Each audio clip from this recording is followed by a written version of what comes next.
Hello and welcome back to A Literary Cornucopia. This is your host, Luisa Morales, with episode 143. Today we're exploring one of Hans Christian Andersen's most heartbreaking fairy tales, The Little Match Girl. I'll read the original story, talk a bit about what makes it a fairy tale, and then we'll learn about Andersen himself, his life, his struggles, and why so many of his tales still speak to us today. So make yourself comfortable and get ready to listen to The Little Match Girl by Hans Christian Andersen. Most terribly cold it was. It snowed and was nearly quite dark, and evening, the last evening of the year. In this cold and darkness, there went along the street a poor little girl, bareheaded and with naked feet. When she left home, she had slippers on, it is true, but what was the good of that? They were very large slippers, which her mother had hitherto worn. So large were they, and the poor little thing lost them as she scuffled away across the street because of two carriages that rolled by dreadfully fast. One slipper was nowhere to be found. The other had been laid hold of by an urchin, and off he ran with it. He thought it would do capitally for a cradle when he some day or other should have children himself.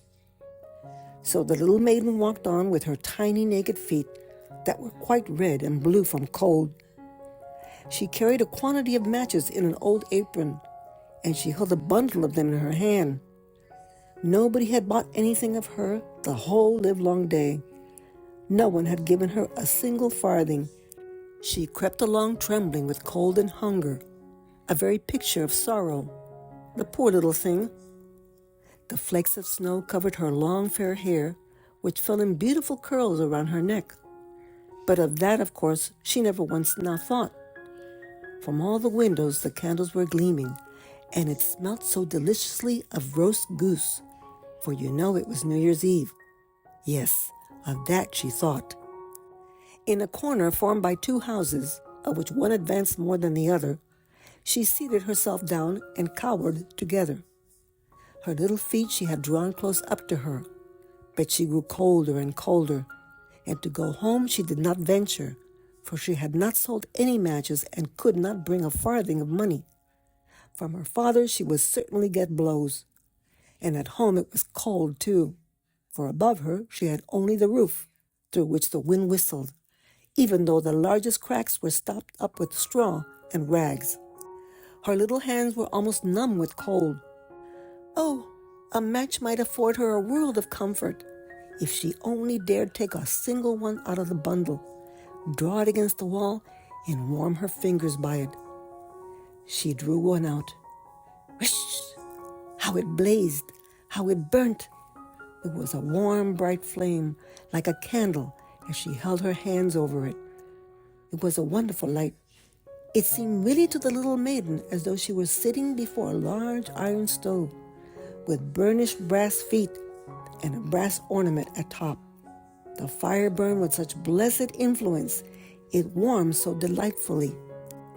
The little girl had already stretched out her feet to warm them too, but the small flame went out. The stove vanished. She had only the remains of the burnt-out match in her hand.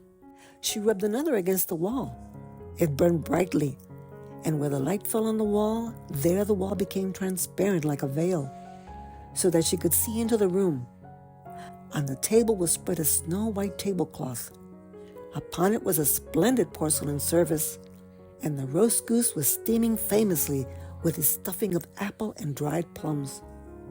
And what was still more capital to behold was the goose hopped down from the dish, reeled about on the floor with knife and fork in its breast, till it came up to the poor little girl, when the match went out, and nothing but the thick, cold, damp wall was left behind.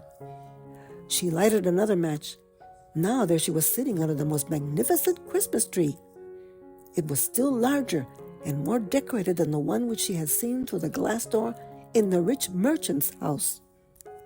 Thousands of lights were burning on the green branches, and gaily covered pictures, such as she had seen in the shop windows, looked down upon her.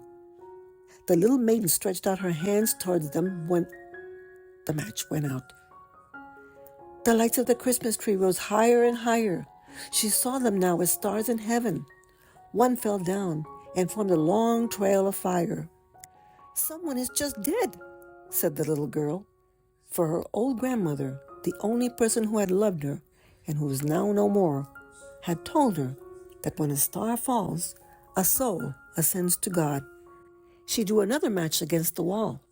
It was again light, and in the luster there stood the old grandmother, so bright and radiant, so mild, and with such an expression of love.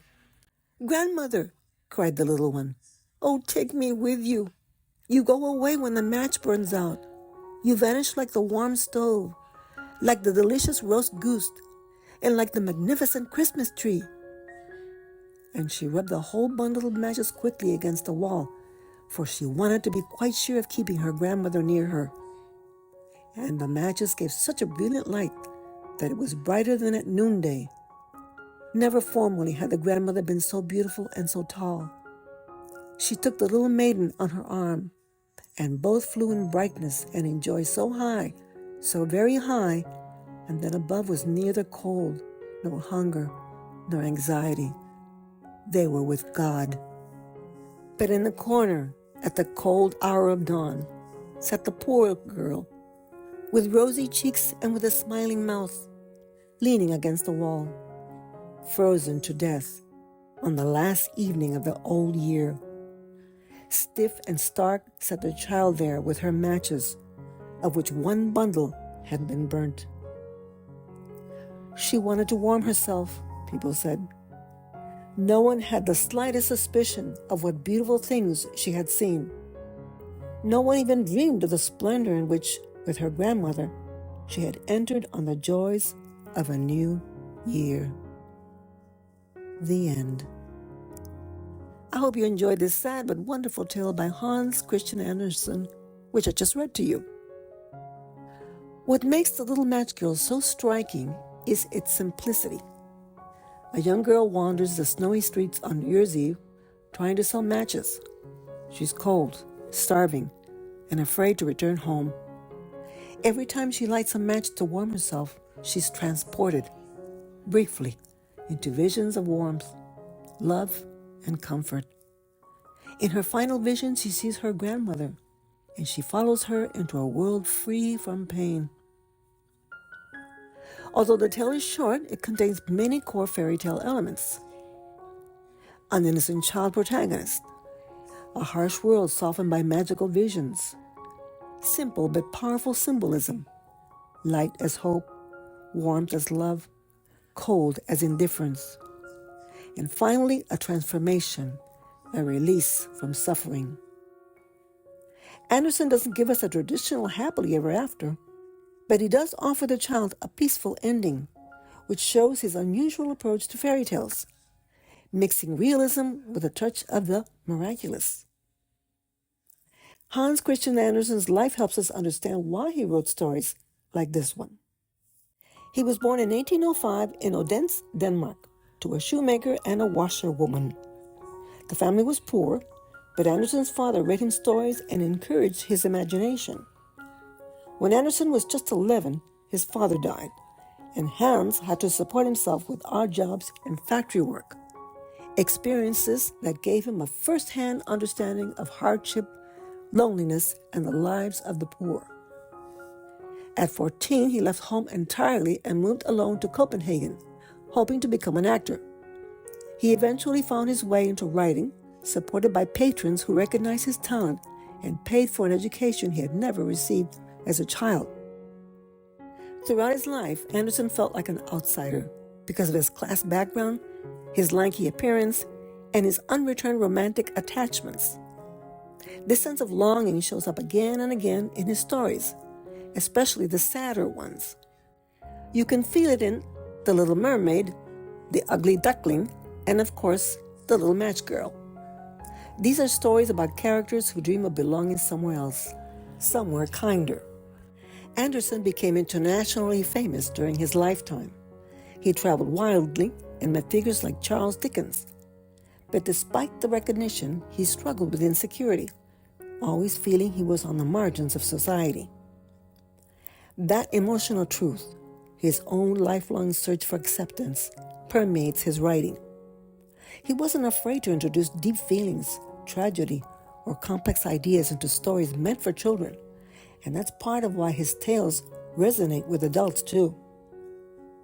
By the time he died in 1875, Andersen was celebrated across Europe, but the vulnerability in his fairy tales reminds us that he never forgot the fragile, lonely child he once was. And that's perhaps why The Little Match Girl still touches us today. Thank you for joining me for this episode. Stories like The Little Match Girl show how powerful fairy tales can be. Simple, emotional, and timeless. If you enjoyed this reading and discussion, feel free to subscribe or leave a review, and join me next time as we explore another writer and his work. You may also send me an email at aliterary@gmail.com. Until then, keep the light of imagination burning. This is your host, Luisa Morales, wishing you, as always, happy reading and listening.